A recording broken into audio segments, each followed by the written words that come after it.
Desa makmur terletak di sebuah lembah subur di kaki gunung yang mengalirkan air jernih ke sawah-sawahnya. Hasil panen berlimpah sepanjang tahun, menjadikannya salah satu desa terkaya di wilayah itu. Namun, keberlimpahan ini tidak dirasakan secara merata oleh semua penduduk. Sebagian besar kekayaan desa terkumpul di tangan satu orang, Nyai Endit, seorang janda kaya yang memiliki ladang luas, lumbung penuh padi, dan perhiasan emas yang tak terhitung jumlahnya. Rumahnya besar dan megah, berdiri di tengah desa seperti simbol kekuasaannya. Nyai Endit adalah sosok yang ditakuti sekaligus dihormati. Orang-orang tidak berani melawan, meski hati mereka dipenuhi kebencian terhadap sifatnya yang angkuh dan pelit. Di sisi lain, rakyat kecil di desa makmur hidup dengan penuh perjuangan. Mereka bekerja keras di ladang milik Nyai Endit, tetapi upah yang diterima sangat sedikit, tidak cukup untuk memenuhi kebutuhan sehari-hari. Ketimpangan ini semakin terasa saat musim panen tiba.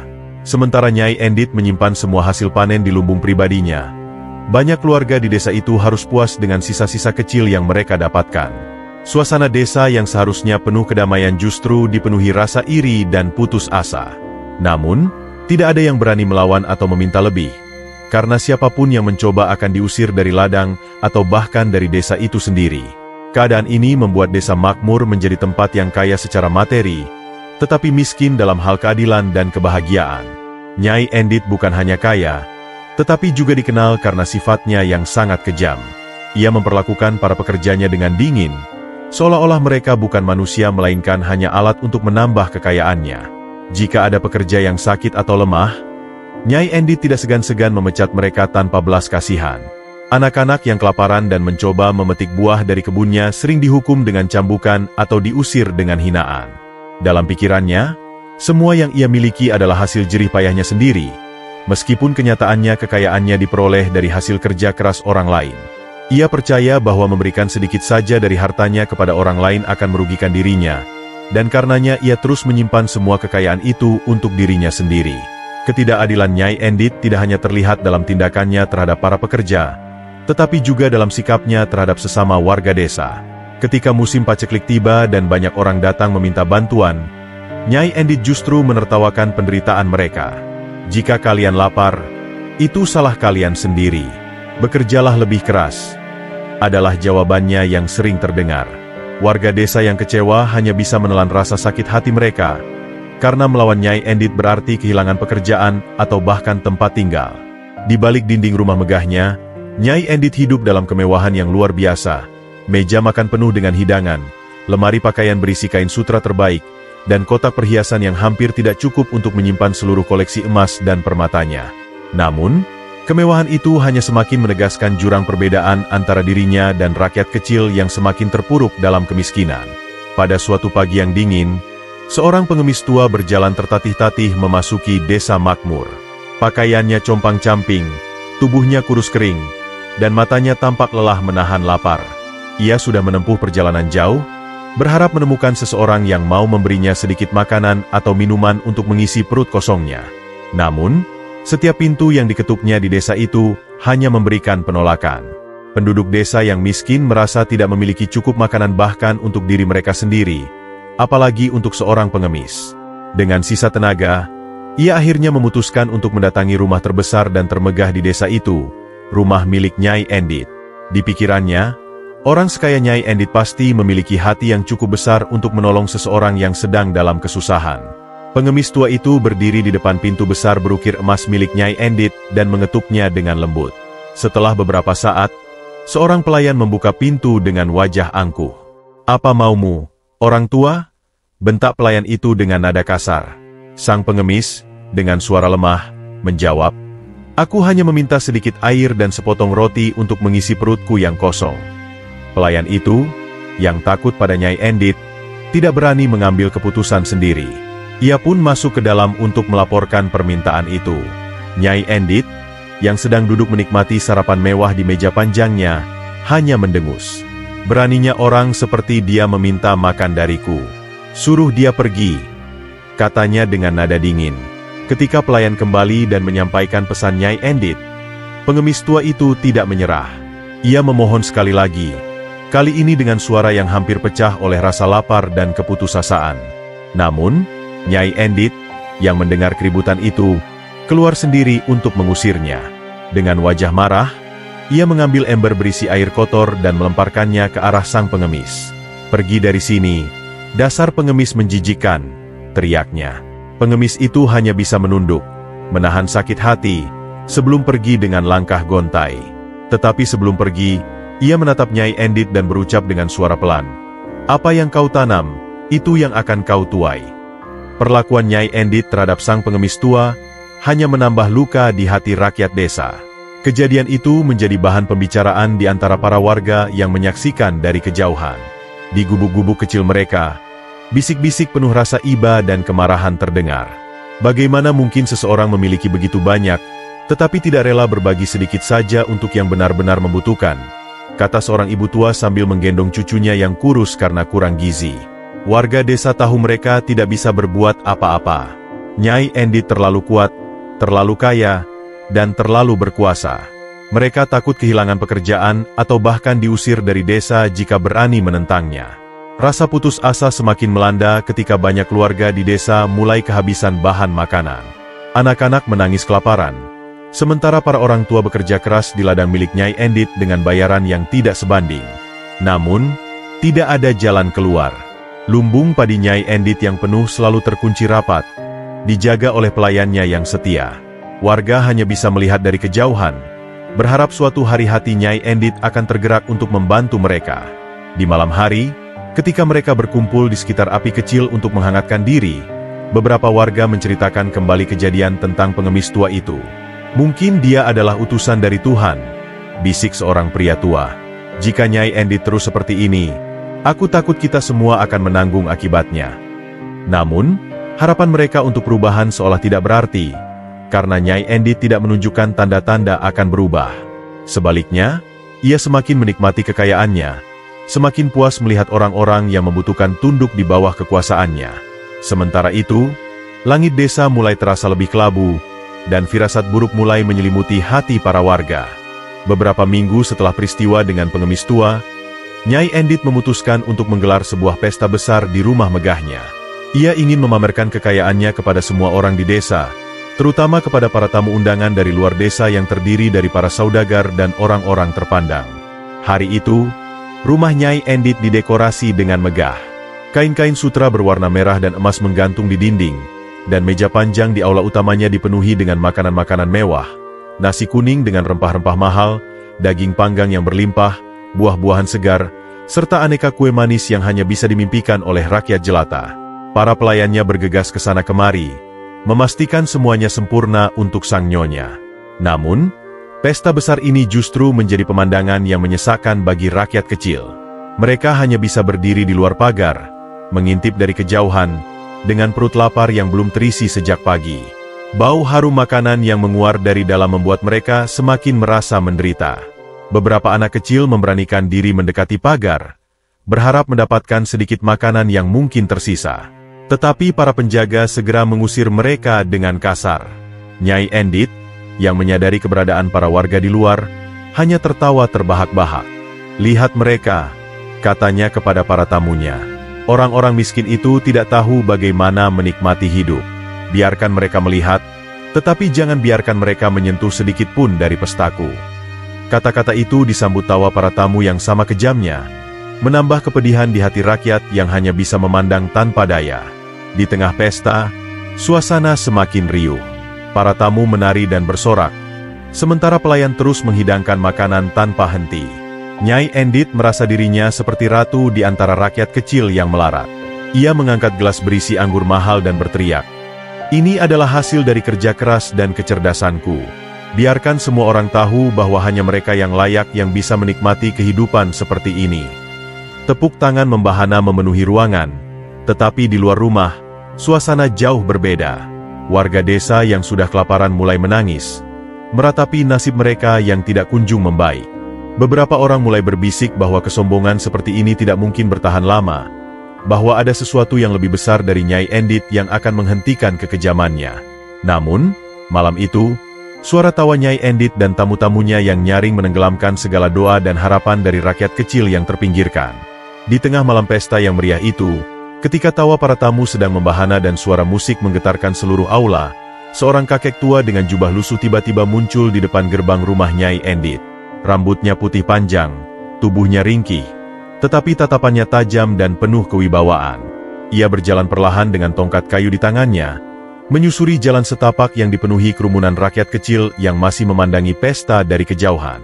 Kedatangannya membuat suasana berubah seketika. Para warga yang melihatnya berbisik, "Siapa dia? Dari mana datangnya orang tua itu?" Namun, tak ada yang berani menghentikan langkahnya. Dengan tenang, ia mendekati gerbang rumah megah itu, lalu mengetuknya dengan ujung tongkatnya. Para penjaga gerbang awalnya mengabaikannya, menganggapnya hanya seorang pengemis lain yang tidak penting. Tetapi ketika kakek itu mengetuk untuk ketiga kalinya, suara dentuman keras terdengar, seolah-olah tongkat kayunya mampu mengguncang tanah. Para penjaga, yang merasa terganggu, akhirnya membukakan pintu gerbang dengan raut kesal. "Apa yang kau inginkan, orang tua? Ini bukan tempat untukmu," bentak salah satu penjaga. Kakek itu, dengan suara lembut namun penuh wibawa, berkata, "Aku datang bukan untuk meminta, tetapi untuk memberi peringatan." Kata-katanya membuat para penjaga saling berpandangan, kebingungan. Mereka tidak memahami apa maksud dari peringatan itu, tetapi merasa tidak ada gunanya membantahnya. Kakek itu kemudian melangkah masuk ke dalam halaman, langsung menuju aula besar tempat Nyai Endit dan para tamunya sedang berpesta. Kehadirannya memicu keheningan yang tiba-tiba. Musik berhenti, tawa terhenti, dan semua mata tertuju padanya. Dengan pakaian lusuhnya yang kontras dengan kemewahan di ruangan itu, ia tampak seperti sosok asing yang tidak seharusnya berada di sana. Nyai Endit, yang awalnya terkejut, segera bangkit dari kursinya dengan wajah penuh amarah. "Siapa kau, orang tua, yang berani menginjakan kaki di rumahku tanpa izin?" tanyanya dengan nada menghina. Kakek itu menatapnya dalam-dalam, lalu menjawab, "Aku adalah utusan kebenaran, dan aku datang untuk mengingatkanmu tentang akibat dari kesombongan dan keserakahanmu." Semua tamu terdiam mendengar kata-kata itu.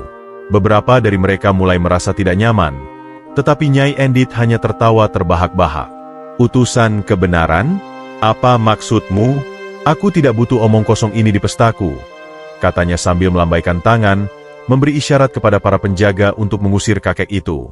Namun, sebelum penjaga mendekat, kakek itu menancapkan tongkatnya ke tanah dengan gerakan perlahan. Seketika, ruangan terasa bergetar ringan, cukup untuk membuat semua orang terhenti di tempat mereka. "Ingatlah ini, Nyai Endit," ucap kakek itu. Suaranya kini terdengar lebih keras, seperti menggema di seluruh aula. "Keserakahanmu akan membawa kehancuran. Berbagi adalah berkah, tetapi menolak berbagi adalah kutukan." Setelah mengatakan itu, kakek itu berbalik dan berjalan keluar tanpa menunggu tanggapan. Para tamu mulai berbisik satu sama lain. Beberapa terlihat takut, tetapi Nyai Endit hanya menganggap semua itu sebagai lelucon. Ia kembali tertawa dan berkata, "Orang gila, jangan biarkan dia merusak pestaku. Lanjutkan musik." Tetapi ada sesuatu yang aneh di ruangan itu. Keheningan yang singkat tadi meninggalkan rasa tidak nyaman di hati banyak tamu. Bahkan beberapa dari mereka mulai merasa firasat buruk. Namun, Nyai Endit, dengan kesombongannya yang buta, terus melanjutkan pestanya tanpa menyadari bahwa kata-kata kakek tua itu adalah peringatan terakhir sebelum datangnya bencana besar. Setelah keluar dari rumah Nyai Endit, kakek tua itu berjalan dengan tenang melewati kerumunan warga desa yang masih berkumpul di depan gerbang. Namun, tidak seperti sebelumnya, ada aura berbeda yang terpancar darinya. Ia tampak lebih tegap, meski tubuhnya kurus dan ringkih. Warga desa yang melihatnya merasa ada sesuatu yang luar biasa dari pria tua ini. Beberapa di antara mereka memberanikan diri mendekat untuk bertanya, "Kakek, siapakah Anda? Mengapa Anda datang ke tempat ini?" Dengan senyum tipis dan suara yang lembut, kakek itu menjawab, "Aku hanyalah seorang pengembara.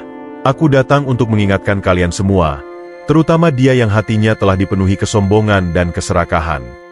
Warga desa bingung dengan maksud ucapan itu, tetapi ada rasa harap dan penasaran dalam hati mereka. Beberapa dari mereka bertanya lebih lanjut, "Apa yang akan terjadi, Kek? Apakah Nyai Endit akan berubah?" Sang kakek menggeleng pelan. Dia telah diberi kesempatan, tetapi tidak menggunakannya dengan bijaksana. Hanya waktu yang akan menunjukkan akibat dari perbuatannya. Nada bicaranya yang penuh kewibawaan membuat warga terdiam.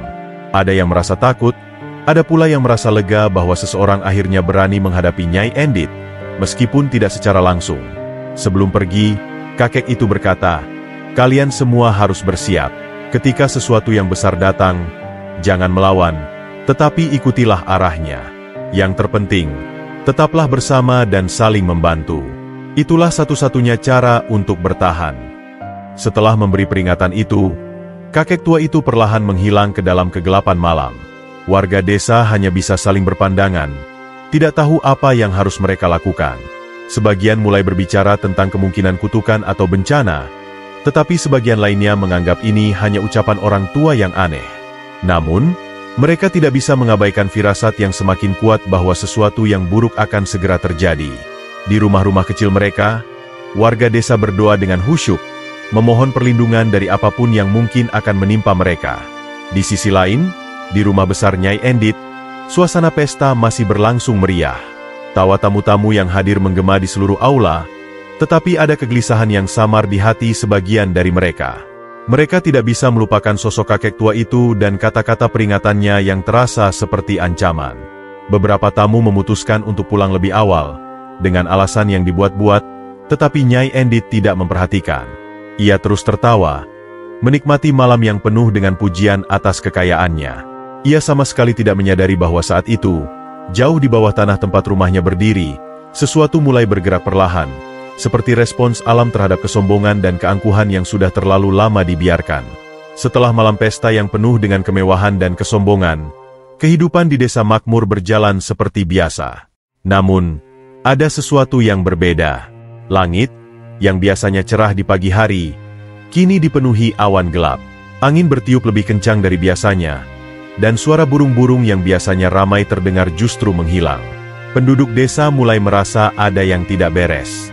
Mereka memperhatikan tanda-tanda kecil, seperti air sumur yang tiba-tiba menjadi keruh, tanah yang lembab meski tidak ada hujan, dan pohon-pohon besar yang akarnya terlihat menggeliat seolah mencari tempat baru untuk tumbuh. Beberapa orang tua di desa menganggap ini sebagai pertanda buruk. Mereka berkumpul di gubuk-gubuk kecil, membicarakan firasat yang semakin menguat sejak kedatangan kakek tua beberapa hari lalu. "Ini pasti ada hubungannya dengan kata-kata kakek itu," ujar seorang pria tua dengan nada penuh kekhawatiran. "Kita sudah diperingatkan. Tetapi apa yang bisa kita lakukan? Nyai Endit tidak akan pernah mendengar kata-kata kita." Warga desa merasa terjebak dalam dilema. Mereka tahu ada yang salah, tetapi mereka tidak memiliki kekuatan untuk melawan penguasa desa yang kejam itu. Beberapa mencoba mendekati Nyai Endit untuk memperingatkannya, tetapi seperti yang sudah diduga, ia hanya menertawakan mereka. "Awan gelap, angin kencang, itu hanya cuaca biasa. Kalian semua terlalu banyak berimajinasi," katanya dengan nada mengejek. "Pergilah dan kembali bekerja di ladangku." Namun, malam berikutnya, keadaan semakin memburuk. Angin bertiup lebih kencang, membuat atap-atap rumah warga terangkat sebagian. Hujan deras turun tanpa henti, mengalirkan air yang meluap ke seluruh desa. Sungai kecil yang biasanya tenang mulai meluap. Airnya berubah menjadi arus deras yang membawa lumpur dan sampah. Para warga mulai panik. Mereka mencoba menyelamatkan barang-barang mereka dan mengungsi ke tempat yang lebih tinggi. Namun, rumah-rumah megah milik Nyai Endit tetap berdiri kokoh, tak tersentuh oleh bencana ini. Melihat itu, Nyai Endit semakin yakin bahwa dirinya tidak akan pernah terpengaruh. Ia bahkan memerintahkan pelayannya untuk membersihkan halaman rumahnya, meskipun hujan belum juga berhenti. Di sisi lain, para warga merasa semakin terpuruk. Mereka tidak hanya harus menghadapi kekejaman Nyai Endit, tetapi juga bencana yang tampaknya tidak akan segera berakhir. Dalam keputusasaan mereka, beberapa orang mulai mengingat peringatan kakek tua itu. "Mungkin ini hukuman bagi Nyai Endit," bisik seorang ibu yang memeluk erat anak-anaknya di tengah derasnya hujan. Tetapi seorang pria tua menambahkan dengan nada penuh kesedihan, "Jika ini hukuman untuknya, kenapa kita juga harus menderita? Apakah dosa-dosa kita juga begitu besar?" Pertanyaan itu menggantung di udara, tak ada yang bisa menjawab. Sementara itu, hujan terus mengguyur tanpa henti, seolah alam sedang membersihkan dosa-dosa yang telah lama tertumpuk di tanah desa yang dulunya penuh harapan ini. Ketika hujan tidak juga berhenti selama 3 hari berturut-turut, Keresahan mulai menyelimuti seluruh desa makmur. Air yang menggenang perlahan naik, menyusup ke dalam rumah-rumah kecil warga. Banyak yang mulai kehilangan barang-barang mereka karena air yang semakin deras menghanyutkan perabotan, alat-alat kerja, bahkan makanan. Para warga yang biasanya terlihat tabah kini mulai menunjukkan wajah-wajah putus asa. Anak-anak menangis ketakutan, sementara orang tua mereka bekerja keras mencoba menyelamatkan apapun yang masih bisa digunakan. Apa yang sedang terjadi? Mengapa bencana ini datang tanpa henti? Tanya seorang pria muda dengan suara gemetar, tetapi tidak ada yang bisa memberikan jawaban. Beberapa warga yang mengingat peringatan dari kakek tua, mulai membicarakan kemungkinan bahwa ini adalah akibat dari keserakahan dan kesombongan Nyai Endit. Ini pasti ada hubungannya dengan dia, bisik seorang wanita tua sambil menunjuk ke arah rumah megah Nyai Endit, yang tampak tidak terganggu oleh banjir yang melanda desa. Namun, tidak ada yang berani mendekati Nyai Endit lagi setelah pengalaman sebelumnya. Mereka tahu bahwa ia tidak akan mendengarkan, apalagi menolong. Warga desa hanya bisa berkumpul di tempat yang lebih tinggi, saling berbagi rasa takut dan keputusasaan.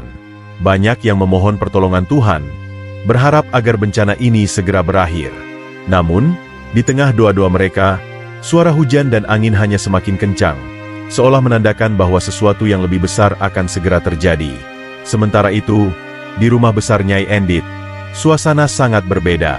Meskipun air mulai menggenangi halaman rumahnya, ia tetap tidak merasa terganggu. Banjir ini tidak akan sampai ke rumahku, katanya dengan penuh percaya diri kepada para pelayannya.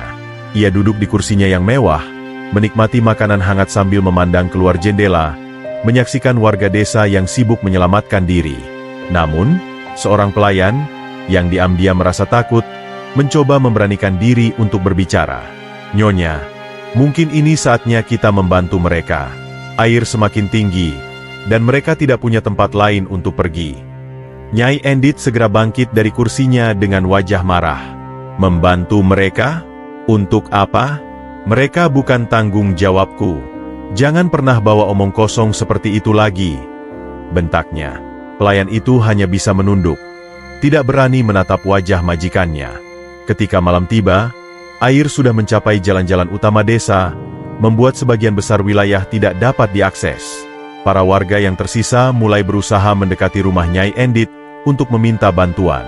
Mereka tidak lagi meminta makanan atau harta, hanya tempat untuk berlindung dari banjir yang semakin tinggi. Tetapi Nyai Endit tidak membuka pintunya. Ia bahkan memerintahkan para penjaga untuk mengusir siapapun yang mendekat. Aku tidak peduli dengan mereka. Ini adalah masalah mereka sendiri, katanya dengan nada dingin. Warga yang terusir hanya bisa menangis, memohon di balik pagar rumahnya. Mereka merasa kehilangan harapan, tetapi di dalam hati mereka, sebuah perasaan aneh muncul. Keyakinan bahwa ini adalah awal dari sesuatu yang lebih besar, sebuah pembalasan untuk semua ketidakadilan yang telah mereka alami. Dan malam itu, di bawah langit yang gelap tanpa bintang, firasat mereka mulai terwujud. Pada hari keempat, hujan yang tak kunjung reda berubah menjadi badai besar. Langit gelap seperti malam tanpa bintang, meskipun matahari seharusnya sudah terbit. Angin bertiup sangat kencang hingga pepohonan besar di sekitar desa makmur tumbang satu persatu.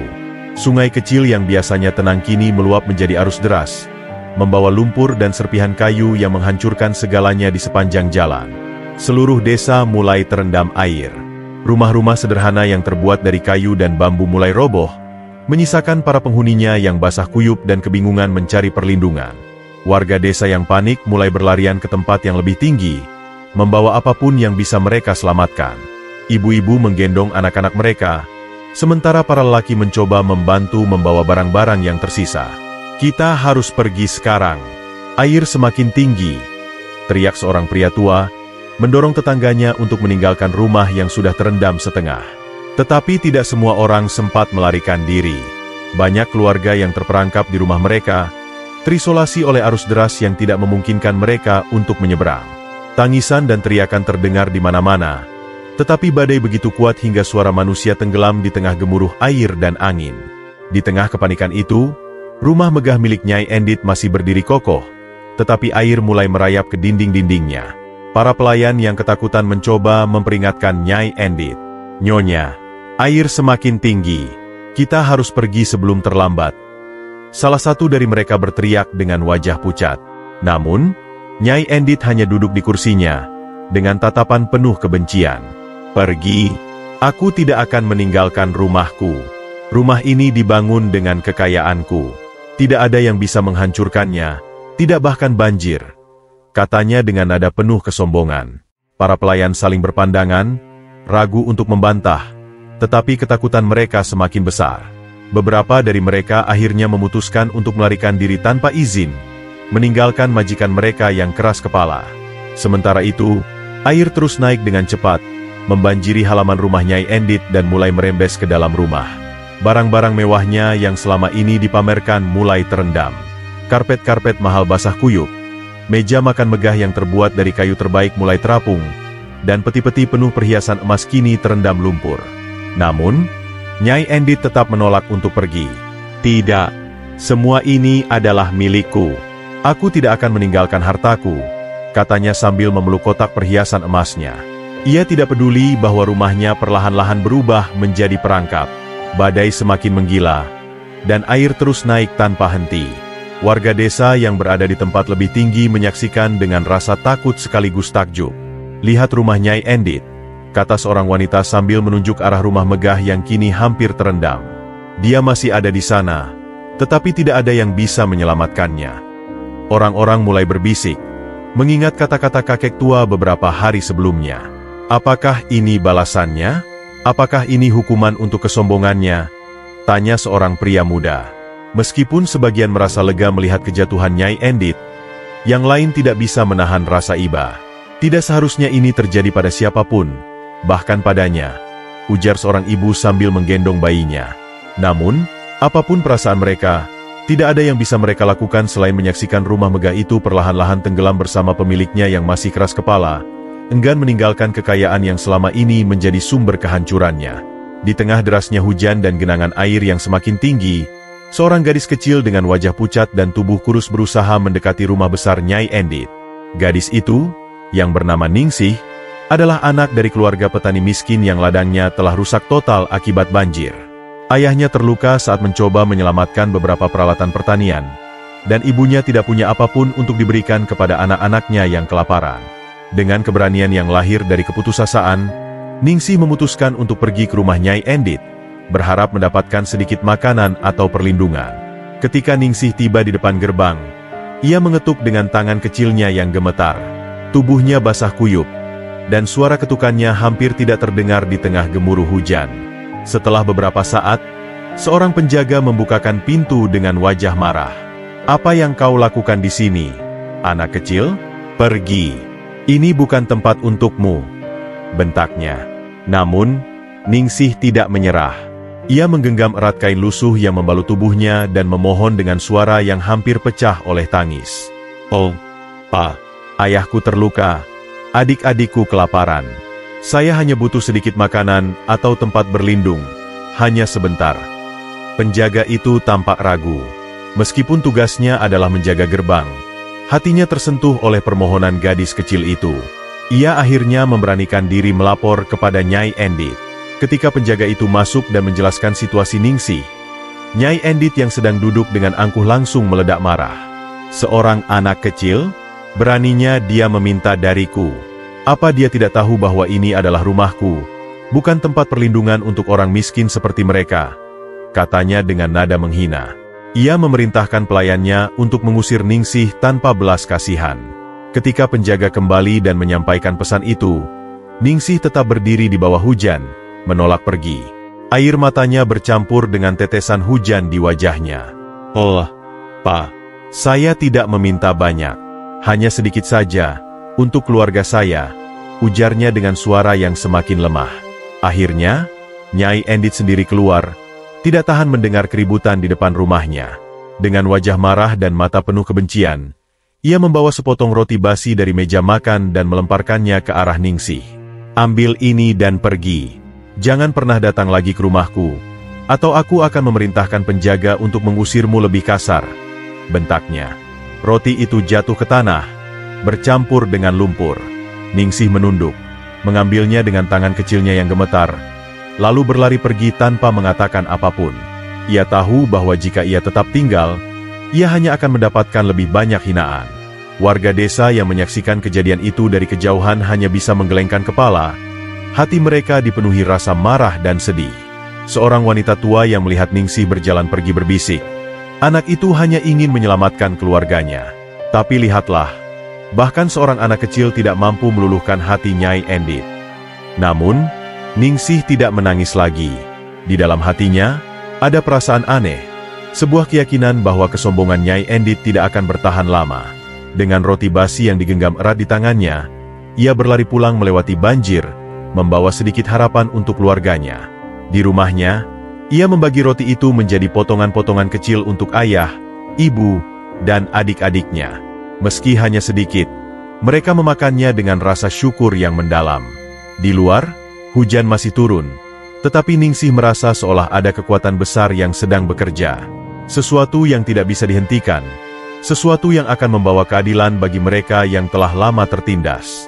Saat hujan tidak kunjung berhenti, genangan air yang sebelumnya hanya menutupi jalan-jalan kecil di desa kini mulai menenggelamkan rumah-rumah warga. Banjir menjadi semakin ganas, membawa lumpur tebal, potongan kayu, dan puing-puing dari ladang-ladang yang sudah hancur. Para warga yang sebelumnya mencoba menyelamatkan barang-barang mereka kini mulai menyerah. Harta benda mereka hanyut begitu saja. Tak tersisa selain tubuh yang basah dan rasa takut yang mencekam. Air terus naik. Kita harus segera pergi ke bukit, teriak seorang pria muda, mencoba memimpin keluarganya keluar dari rumah yang sudah setengah terendam. Namun, tidak semua warga bisa segera mengungsi. Ada yang terjebak di dalam rumah, karena pintu mereka terkunci oleh tekanan air yang deras. Ada pula yang terluka saat mencoba melarikan diri. Di tengah kekacauan itu, suara tangisan anak-anak dan jeritan meminta pertolongan bercampur menjadi satu dengan gemuruh air yang semakin deras. "Tolong kami tidak bisa keluar," teriak seorang wanita dari dalam rumahnya yang sudah terendam hampir sepenuhnya. Tetangga yang mencoba membantu pun kesulitan karena arus air terlalu kuat. Panik menyelimuti desa, tetapi tidak ada yang tahu harus berbuat apa selain mencoba menyelamatkan diri masing-masing. Sementara itu, beberapa warga yang berhasil mencapai tempat yang lebih tinggi hanya bisa menyaksikan bencana ini dari kejauhan. Mereka melihat rumah-rumah tetangga yang lebih rendah mulai tenggelam sepenuhnya, dan aliran air semakin mendekati rumah besar Nyai Endit. Beberapa orang mulai berbicara tentang peringatan kakek tua yang pernah datang ke desa. "Apa ini yang dia maksud? Apakah ini hukuman?" tanya seorang wanita tua dengan wajah penuh ketakutan. Orang-orang saling berpandangan, tidak tahu harus menjawab. Sebagian dari mereka mulai berdoa dengan khusyuk, memohon perlindungan bagi diri mereka sendiri dan keluarga mereka. Namun, di tengah kepanikan yang melanda desa, rumah Nyai Endit masih berdiri kokoh. Halamannya kini sudah terendam, tetapi dinding-dinding besar dan pagar tinggi masih tampak menahan laju air. Dari dalam rumah, para pelayan bergegas mencoba menyelamatkan barang-barang berharga, tetapi wajah mereka dipenuhi ketakutan. "Nyonya, kita harus segera pergi. Air sudah mulai masuk," seru salah seorang pelayan dengan suara bergetar. Namun, Nyai Endit tetap tidak peduli. Ia duduk di kursinya, memandang keluar jendela dengan tatapan marah. Tidak ada yang akan terjadi pada rumah ini. Rumah ini kuat, tidak seperti gubuk-gubuk mereka. Air tidak akan pernah menghancurkannya, katanya dengan nada penuh kesombongan.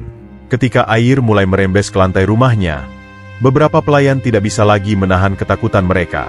Dengan diam-diam, mereka meninggalkan rumah itu satu persatu, membawa apapun yang bisa mereka bawa. Namun, Nyai Endit tetap keras kepala. Ia mengumpulkan perhiasan emas dan barang-barang berharganya ke dalam kotak besar, yakin bahwa hartanya adalah satu-satunya hal yang benar-benar penting. "Jika aku harus pergi, aku akan membawa semua ini bersamaku," gumamnya, tetapi ia tidak benar-benar berniat meninggalkan rumahnya. Ia merasa bahwa dirinya terlalu kuat untuk dihancurkan oleh bencana, terlalu berkuasa untuk tunduk pada kekuatan alam.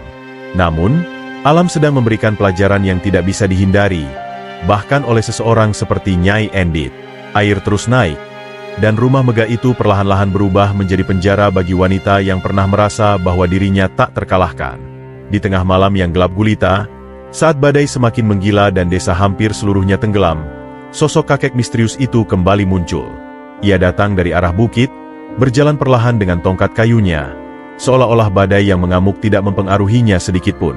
Tubuhnya yang kurus dan rambut putihnya yang basah oleh hujan tampak menyatu dengan kegelapan malam. Warga yang berlindung di tempat tinggi segera mengenali sosok tersebut. "Itu dia, kakek tua yang dulu memperingatkan kita," seru seorang pria, matanya membelalak dengan campuran rasa takut dan harap. Kakek itu tidak berbicara sepatah kata pun pada awalnya. Ia hanya memandang ke arah desa yang kini hampir seluruhnya tertutup air. Dengan gerakan perlahan, ia menancapkan tongkat kayunya ke tanah, dan seketika itu juga, gemuruh air terdengar lebih keras. Warga yang melihatnya saling bertanya-tanya, tetapi tak satu pun yang berani mendekat. Beberapa orang mulai menangis, memohon ampun, merasa bahwa sosok kakek ini bukanlah manusia biasa, melainkan utusan dari kekuatan yang lebih besar. "Apa yang akan terjadi sekarang? Apakah ini akhirnya?" bisik seorang wanita sambil memeluk anak kecilnya erat-erat.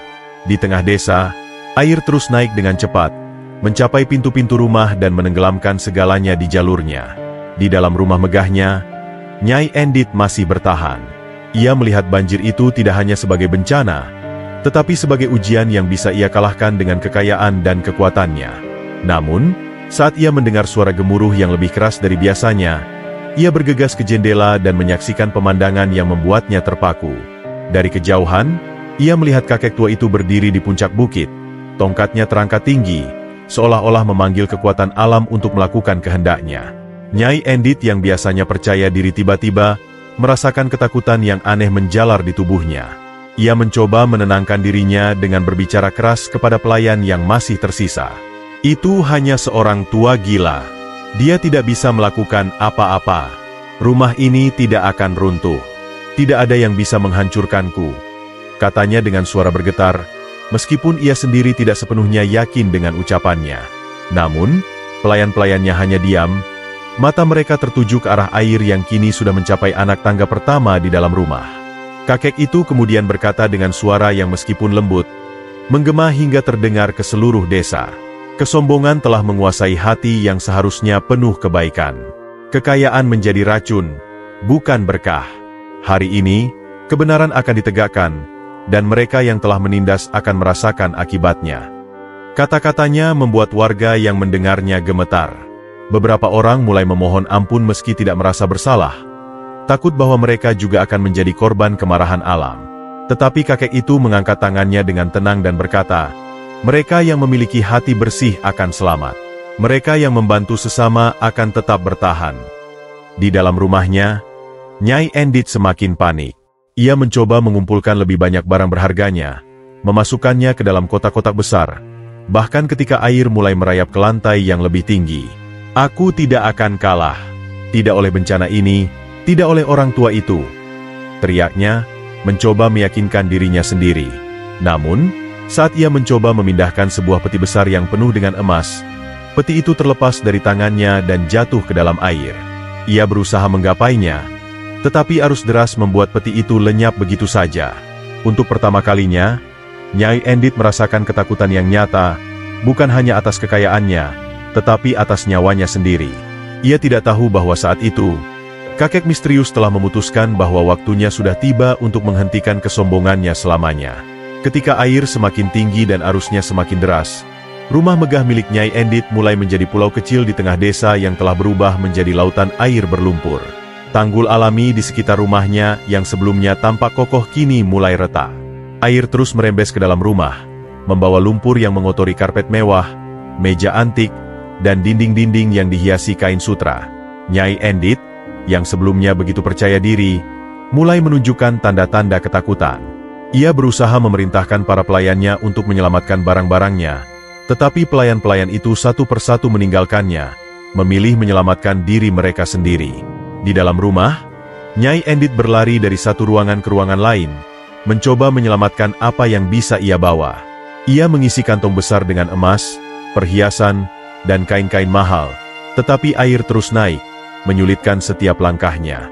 "Tidak, semua ini adalah milikku. Aku tidak akan membiarkan bencana ini mengambilnya dariku," teriaknya dengan suara penuh kemarahan yang bercampur dengan kepanikan.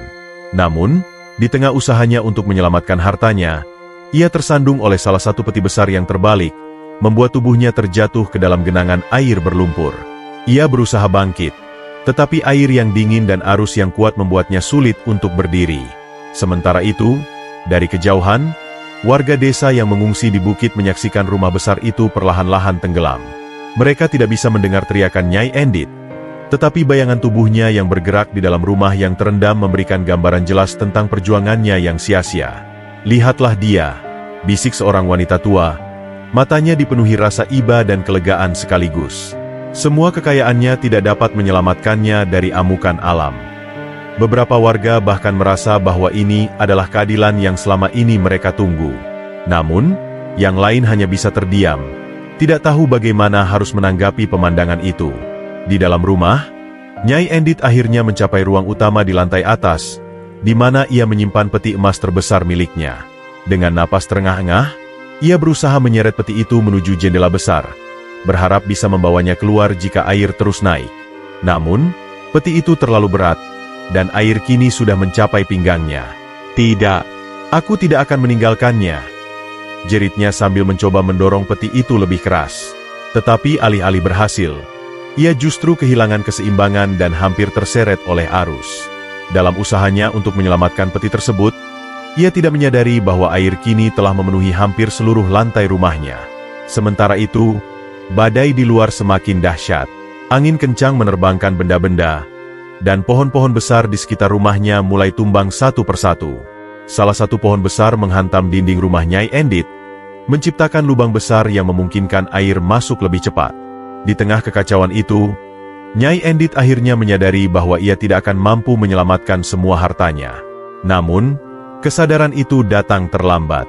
Air telah mencapai lehernya, dan ia tidak lagi memiliki tempat untuk berlari. Dengan sisa tenaganya, ia memeluk peti emasnya yang besar, seolah-olah itu adalah satu-satunya hal yang dapat menyelamatkannya. "Ini semua milikku. Tidak ada yang boleh mengambilnya dariku," teriaknya dengan suara yang penuh keputusasaan. Namun, alam tidak memedulikan jeritannya. Air terus naik, menenggelamkan peti emas yang dipegangnya bersama tubuhnya yang lemah. Dari luar, rumah megah itu perlahan tenggelam sepenuhnya ke dalam air, menyisakan puing-puing yang terbawa arus. Bagi warga desa, ini adalah akhir dari seorang wanita yang hidupnya dihabiskan untuk memuja harta benda dan mengabaikan nilai-nilai kemanusiaan.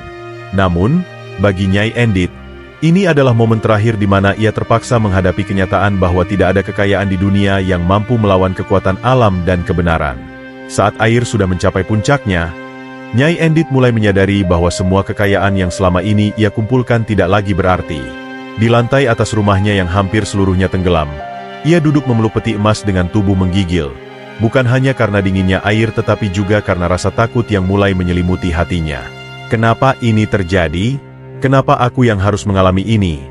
gumamnya dengan suara pelan, seperti berbicara pada dirinya sendiri. Namun, di balik amarah dan keputusasaan itu, perlahan tumbuh rasa sesal.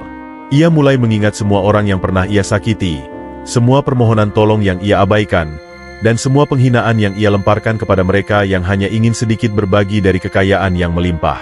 Dalam pikirannya, wajah gadis kecil yang datang beberapa hari sebelumnya muncul dengan jelas.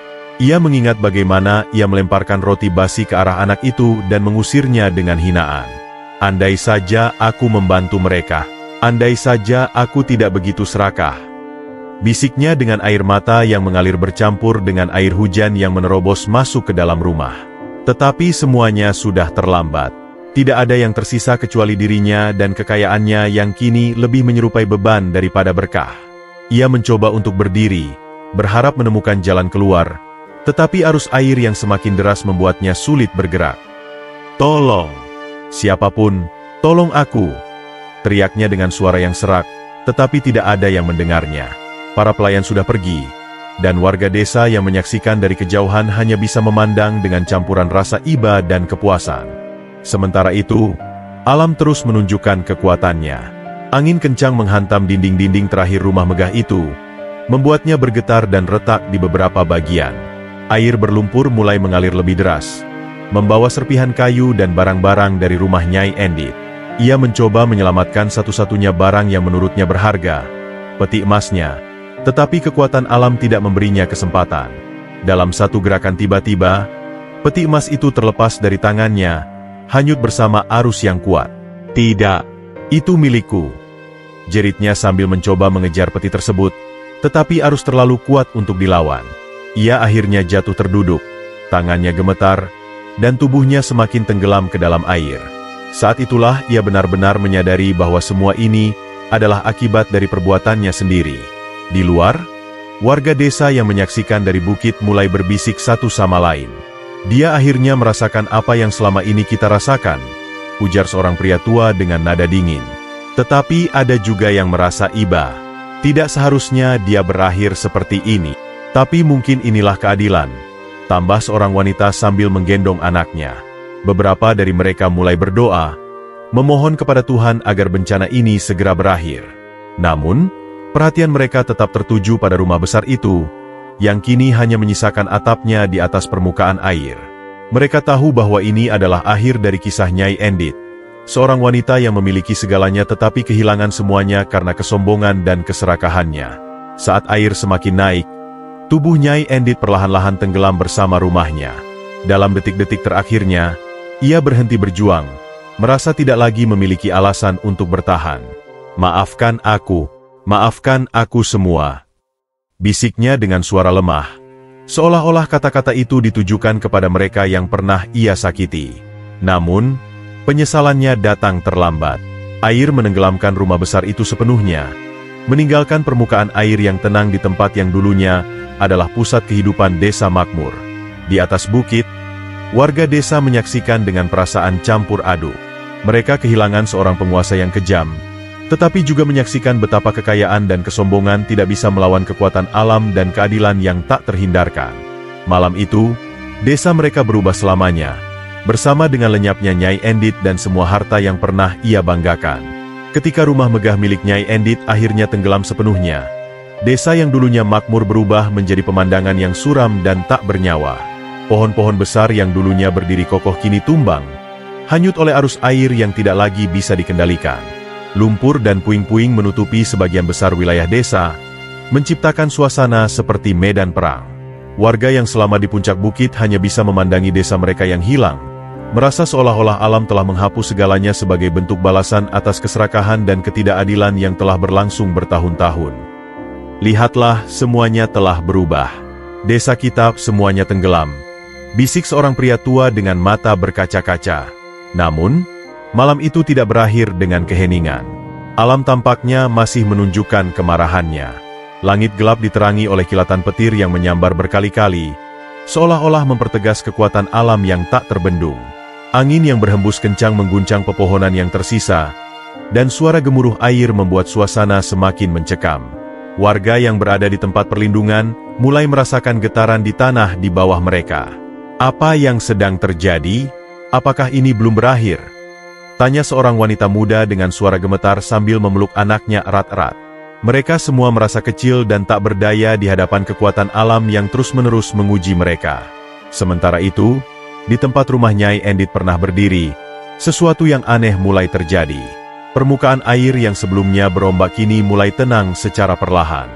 Di tengah ketenangan itu, muncul sebuah pusaran besar, seperti lubang yang menarik semua air di sekitarnya. Warga yang menyaksikan dari kejauhan hanya bisa terdiam, terpaku pada fenomena yang tak dapat mereka pahami.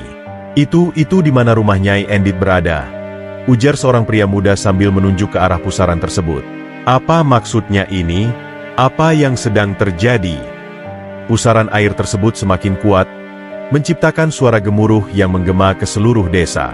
Beberapa warga yang tadinya berdiri terlalu dekat dengan tepi bukit segera mundur, takut terseret oleh kekuatan yang begitu besar. "Alam sedang membersihkan dirinya sendiri," bisik seorang wanita tua, yang matanya dipenuhi oleh rasa takut dan penghormatan. Ia percaya bahwa ini adalah balasan atas dosa-dosa yang telah dilakukan, terutama oleh Nyai Endit, yang keserakahannya telah merusak keseimbangan di desa tersebut. Akhirnya, setelah beberapa saat, pusaran air itu menghilang, meninggalkan ketenangan yang aneh di tengah genangan air yang kini menutupi seluruh desa. Dari kejauhan, warga dapat melihat bahwa di tempat di mana rumah Nyai Endit pernah berdiri, sebuah pulau kecil mulai muncul. Pulau itu terbentuk dari puing-puing rumah, lumpur, dan tanah yang terkumpul di satu titik. Banyak warga yang percaya bahwa pulau itu adalah tempat terakhir Nyai Endit dan hartanya tenggelam, terkubur selamanya sebagai peringatan atas keserakahan dan kesombongan yang telah membawa kehancuran bagi desa mereka. Malam itu, warga desa duduk dalam keheningan di puncak bukit, merenungkan apa yang baru saja mereka saksikan. Mereka tahu bahwa hidup mereka tidak akan pernah sama lagi. Alam telah menunjukkan kekuatannya, ujar seorang pria dengan nada penuh hormat. Ini adalah peringatan bagi kita semua untuk hidup dengan keadilan dan kerendahan hati. Di hati mereka, warga mulai merasakan campuran rasa takut dan harapan. Mereka kehilangan desa mereka, tetapi mereka juga melihat ini sebagai kesempatan untuk memulai kembali, untuk membangun kehidupan yang lebih baik tanpa adanya penindasan dan ketidakadilan. Malam itu, di bawah langit yang mulai cerah, mereka memutuskan untuk mempelajari pelajaran berharga dari bencana ini, bahwa alam selalu memiliki cara untuk menegakkan keadilan, meskipun terkadang dengan cara yang paling menyakitkan. Saat fajar perlahan menyingsing, suasana di puncak bukit tempat para warga berlindung mulai berubah. Langit yang sebelumnya gelap kini memancarkan cahaya lembut kemerahan, menandai akhir dari badai yang mengamuk selama berhari-hari. Namun, pemandangan yang tersaji di depan mata mereka tidak lagi sama. Desa yang dulu makmur kini telah tenggelam sepenuhnya di bawah genangan air yang luas. Rumah-rumah sederhana, sawah yang subur, jalan setapak, semuanya telah hilang, tergantikan oleh hamparan air berlumpur yang memantulkan sinar matahari pagi. Hanya beberapa pohon besar yang masih terlihat berdiri, seperti monumen bisu yang menyaksikan kehancuran besar ini. Para warga yang selamat mulai bangkit dari tempat perlindungan mereka. Mereka saling mendukung satu sama lain, berjalan menuju tepi bukit untuk melihat lebih dekat apa yang tersisa dari desa mereka. Lihatlah desa kita, semuanya hilang, ujar seorang pria tua sambil meneteskan air mata. Tidak ada yang berbicara untuk beberapa saat, karena pemandangan itu terlalu berat untuk diungkapkan dengan kata-kata. Beberapa ibu memeluk anak-anak mereka dengan erat, mencoba menenangkan mereka meskipun hati mereka sendiri penuh dengan kesedihan. Rumah kami, ladang kami semuanya telah pergi, kata seorang wanita muda dengan suara bergetar. Namun, perhatian mereka segera tertuju pada sesuatu yang aneh di tengah genangan air. Sebuah pulau kecil muncul, seperti sebuah tonjolan dari dasar danau baru yang terbentuk. Pulau itu berada tepat di tempat rumah besar milik Nyai Endit pernah berdiri. Lihat itu, ujar seorang pria sambil menunjuk ke arah pulau kecil tersebut. Disitulah rumah Nyai Endit dulu berada. Warga lainnya mulai berbisik-bisik, merasa bahwa pulau itu adalah simbol dari kehancuran yang disebabkan oleh keserakahan Nyai Endit. Beberapa dari mereka percaya bahwa di bawah pulau itu, seluruh kekayaan Nyai Endit terkubur bersama dengan dosa-dosanya. Dia tenggelam bersama hartanya, kata seorang wanita tua, yang matanya penuh dengan campuran rasa takut dan penghormatan. Namun, meskipun bencana ini membawa kehancuran yang besar, warga yang selamat mulai menemukan harapan di tengah kepedihan mereka. Mereka saling berbicara tentang bagaimana mereka akan membangun kembali kehidupan mereka, meskipun tanpa desa yang pernah mereka cintai. Kita masih memiliki satu sama lain, kata seorang pria muda sambil memegang tangan istrinya. Selama kita tetap bersama, kita bisa memulai kembali. Warga lainnya mengangguk, merasa bahwa meskipun mereka telah kehilangan segalanya, mereka masih memiliki harapan untuk masa depan yang lebih baik. Kejadian ini menjadi pelajaran yang tak terlupakan bagi mereka, sebuah peringatan bahwa keserakahan dan ketidakadilan hanya akan membawa kehancuran. Di tempat yang lebih tinggi, seorang wanita tua memandang ke arah pulau kecil itu dengan tatapan penuh makna. Ia mengangkat tangannya dan berdoa dengan khusyuk, memohon agar desa mereka tidak lagi mengalami bencana seperti ini. Semoga ini menjadi awal yang baru bagi kita semua, katanya dengan suara pelan tetapi penuh keyakinan. Doanya segera diikuti oleh warga lainnya, yang merasa bahwa satu-satunya cara untuk melanjutkan hidup adalah dengan mengandalkan kekuatan kebersamaan dan kepercayaan kepada Tuhan. Fajar itu menjadi simbol dari awal yang baru, tidak hanya bagi desa mereka tetapi juga bagi hati setiap orang yang selamat, membawa pelajaran bahwa hidup yang penuh keadilan dan kebaikan adalah satu-satunya cara untuk membangun kehidupan yang damai dan sejahtera. Ketika air mulai surut perlahan, warga yang berlindung di bukit menyaksikan fenomena aneh di tengah genangan air yang luas. Sebuah pulau kecil perlahan muncul di tempat di mana sebelumnya berdiri rumah megah milik Nyai Endit. Pulau itu tampak seperti bukit kecil berlumpur dengan beberapa puing bangunan yang tersisa. Dari kejauhan, puing-puing itu tampak mencuat seperti tangan-tangan yang memohon, seolah-olah ingin menyampaikan cerita tentang kehancuran yang baru saja terjadi. Warga desa, yang telah menyaksikan kehancuran desa mereka dengan mata kepala sendiri, memandang pulau kecil itu dengan campuran rasa takut dan heran. "Disitulah rumah Nyai Endit dulu," ujar seorang pria tua sambil menunjuk ke arah pulau tersebut. "Dia dan semua kekayaannya telah terkubur di sana." Ucapannya membuat warga lainnya bergidik, membayangkan apa yang mungkin terkubur bersama rumah itu, bukan hanya harta benda, tetapi juga kesombongan dan dosa-dosa yang telah membawa kehancuran bagi desa mereka. Beberapa warga percaya bahwa pulau itu adalah tanda dari alam, sebuah peringatan abadi bahwa kekayaan dan keserakahan tidak akan bertahan di hadapan keadilan alam. "Itu bukan hanya tanah biasa," bisik seorang wanita tua. "Itu adalah tempat di mana kesombongan dibalas, dan di mana keadilan ditegakkan."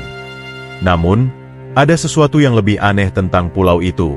Beberapa warga yang lebih berani mencoba mendekat, menggunakan rakit-rakit darurat yang mereka buat dari puing-puing yang tersisa.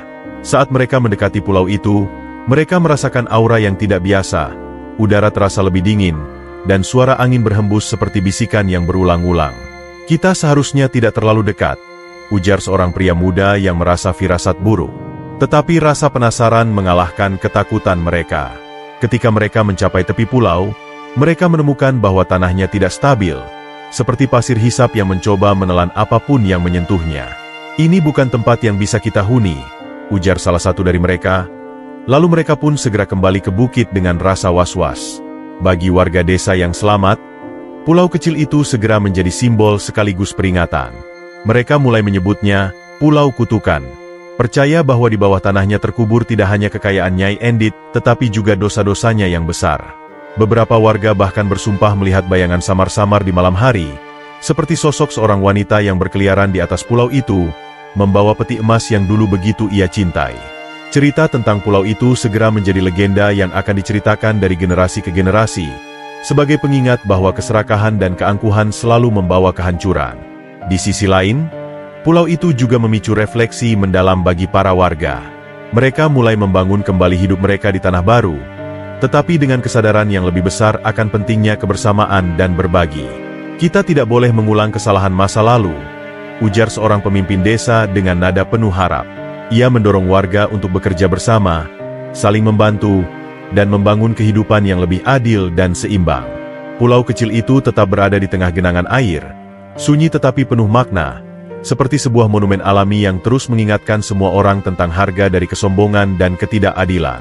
Warga desa belajar dari bencana ini, dan meskipun mereka kehilangan segalanya, mereka menemukan pelajaran berharga tentang bagaimana seharusnya mereka menjalani hidup di masa depan. Setelah badai reda dan air mulai surut, kakek misterius yang sebelumnya memperingatkan warga kembali muncul di puncak bukit. Dengan tongkat kayunya yang selalu menyertainya, ia berdiri menghadap warga yang selamat. Tatapan matanya penuh wibawa, dan meskipun tubuhnya terlihat renta, suaranya terdengar jelas, seperti angin yang menyapu lembah. "Kalian telah menyaksikan apa yang terjadi," katanya dengan nada lembut tetapi tegas. "Ini adalah pelajaran yang tidak boleh dilupakan, sebuah peringatan dari alam bahwa keserakahan dan kesombongan tidak akan pernah membawa kebahagiaan atau kedamaian." Warga yang selamat mendengarkan dengan penuh perhatian, bahkan anak-anak yang biasanya gelisah kini terdiam, terpaku oleh kehadiran kakek tersebut. "Alam memiliki caranya sendiri untuk menegakkan keadilan," lanjut kakek itu. "Nyai Endit bukan satu-satunya yang harus bertanggung jawab. Kita semua, dalam cara kita sendiri, telah melupakan nilai-nilai berbagi, keadilan, dan kepedulian terhadap sesama. Bencana ini bukan hanya hukuman untuknya, tetapi juga pengingat bagi kalian semua untuk memperbaiki diri." Kata-katanya membuat warga terdiam. Beberapa dari mereka mulai menangis, merasa bahwa dosa-dosa kecil yang mereka abaikan selama ini turut berkontribusi pada apa yang terjadi.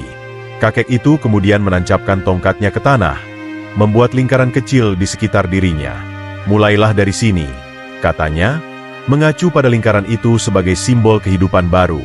"Bekerjalah bersama, berbagilah apa yang kalian miliki, tidak peduli seberapa kecil. Kebahagiaan sejati bukan berasal dari apa yang kalian kumpulkan, tetapi dari apa yang kalian berikan kepada orang lain." Warga saling memandang, merasakan dorongan kuat untuk memulai kehidupan baru berdasarkan pesan moral yang diberikan oleh kakek tersebut. Beberapa orang mulai berbicara, mengusulkan cara untuk bekerja sama dalam membangun kembali desa mereka. Seorang pria muda yang sebelumnya dikenal sebagai petani sederhana berkata, "Kita bisa memulai dengan membangun tempat perlindungan bagi keluarga yang kehilangan rumah." Seorang wanita menambahkan, "Aku punya sedikit bahan makanan yang tersisa. Mari kita bagi untuk semua orang, sampai kita bisa mencari lebih banyak." Kata-kata mereka, meskipun sederhana, mencerminkan semangat kebersamaan yang mulai tumbuh di hati semua warga. Sebelum pergi, kakek itu berkata dengan nada penuh harap, "Ingatlah, kalian telah diberi kesempatan kedua. Jangan sia-siakan itu. Jangan biarkan keserakahan atau keangkuhan kembali menguasai hati kalian." Setelah mengatakan itu, ia berjalan perlahan menuju lembah, meninggalkan warga yang masih terdiam merenungkan kata-katanya. Ketika kakek itu menghilang dari pandangan, warga merasa bahwa mereka telah bertemu dengan lebih dari sekadar manusia biasa. Beberapa percaya bahwa ia adalah utusan dari alam atau bahkan malaikat yang dikirim untuk membimbing mereka.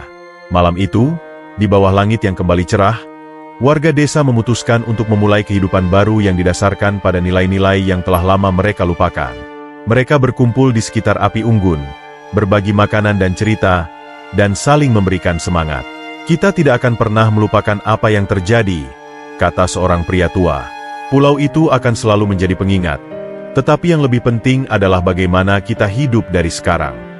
Mereka bersumpah untuk menjaga satu sama lain, untuk berbagi apa yang mereka miliki, dan untuk membangun desa yang tidak hanya makmur secara materi, tetapi juga penuh dengan kebahagiaan dan keadilan.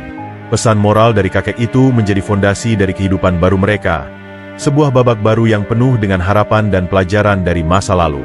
Ketika pagi datang sepenuhnya, warga desa yang selamat mulai menatap genangan air yang luas dengan rasa campur aduk, kehilangan, kesedihan, tetapi juga harapan. Desa mereka telah tenggelam, tetapi air itu tidak surut sepenuhnya. Sebaliknya, genangan itu perlahan berubah menjadi sebuah danau yang tenang, dengan permukaan air yang memantulkan sinar matahari pagi seperti cermin. Di tengah danau itu, sebuah pulau kecil berdiri, tempat di mana rumah Nyai Endit pernah berada. Warga desa memandang pulau itu dengan perasaan hormat sekaligus takut, menyadari bahwa itu bukan sekadar pulau biasa, tetapi sebuah simbol dari kesombongan yang berakhir dengan kehancuran. Warga yang selamat sepakat untuk memberi nama danau baru itu sebagai Situ Bagendit, untuk mengenang Nyai Endit dan apa yang telah terjadi di desa mereka.